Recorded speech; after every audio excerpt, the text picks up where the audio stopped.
Est-ce qu'on pourrait publier quelque chose comme ça, un témoignage de pédophile? On ne peut plus publier de témoignages de pédophiles. Non, mais sincèrement, j'en ai reçu de clients divers et variés, soumettant les manuscrits, les textes, ainsi de suite, parce que c'est extrêmement intéressant. Ça permet de comprendre beaucoup de choses.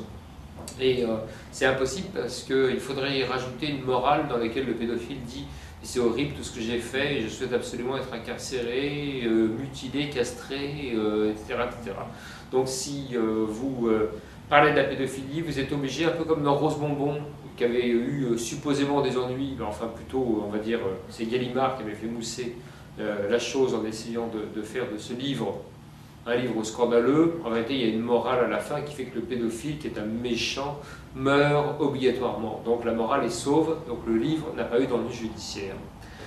Mais à partir du moment où un pédophile s'exprimerait devant une caméra, témoignerait, livrerait un manuscrit, un document, ça serait considéré comme inacceptable. Alors qu'on peut publier les mémoires d'un bourreau du Troisième Reich, on va dire aujourd'hui, presque sans difficulté, parce que ça relève du document historique. Mais la pédophilie n'est pas une chose purement historique. De Barbe Bleue à Marc Dutroux, il y a une continuité. Et alors donc ça veut dire qu'un témoignage de pédophile historique, par exemple, si on retrouvait un témoignage du 18e, ça pourrait passer. Un témoignage historique vraiment daté, ça pourrait passer, et encore il faudrait l'encadrer avec 2 ou 3 préfaces pour dire c'est vraiment pas bien ce que vous allez lire derrière, mais c'est un document historique, c'est important pour comprendre cette horrible maladie ou perversion, etc., etc., etc. Enfin tout un bazar en quelque sorte qui met dans une sorte de chape de plomb la centrale nucléaire que représente le pédophile, qui est le mal absolu dans, on va dire, l'imaginaire collectif contemporain. En tout cas, tel que vu par le 20h de TF1, donc c'est dire à quel point c'est grave. Mais donc, si moi, en tant qu'éditeur de presse, je choisis de publier une confession comme ça, je risque quoi? Alors, la confession d'un pédophile publiée par un éditeur de presse, l'éditeur plonge, le journaliste qui a recueilli les propos plonge, et tout le monde y part. Et comme en plus il y a un secret des sources, on n'est pas obligé de révéler l'identité du pédophile, contrairement à ce qu'ont fait certains donc dans une émission de télévision récente, qu'on a filmé et puis en plus qui se sont allègrement chargés d'instruire la police sur qui était qui, etc. etc.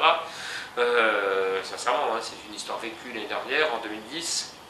Donc ils se sont débarrassés du problème pour ne pas passer devant les tribunaux, pour être clair. Donc l'éditeur de presse qui aurait suffisamment de courage pour publier ça, et c'est pas une apologie de la pédophilie, c'est juste un témoignage, il peut être extrêmement, on va dire, positif en faveur de la pédophilie. Hein. Mais a priori, la loi est faite de telle façon que toute personne qui diffuse, exploite, communique le message de transmettre, participe à la chaîne de diffusion, est bonne pour passer à la case palais de justice. Et les peines en plus sont extrêmement élevées et assez dissuasives.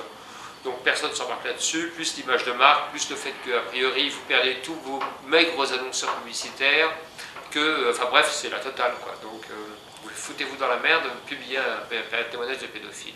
Si vous envoyez Lolita demain chez Gallimard comme un premier roman et vous êtes un inconnu lambda, vous êtes sûr que vous ne passerez pas la barrière du comité de lecture parce qu'on dira mon Dieu, là c'est même plus le scandale, c'est l'interdiction immédiate. Parce que l'eau, elle a 13 ans, qu'elle éprouve du désir, que Humbert aussi, et que tout ça quand même est un absolu chef-d'œuvre, et ce sont les chefs-d'œuvre qui sont séditieux.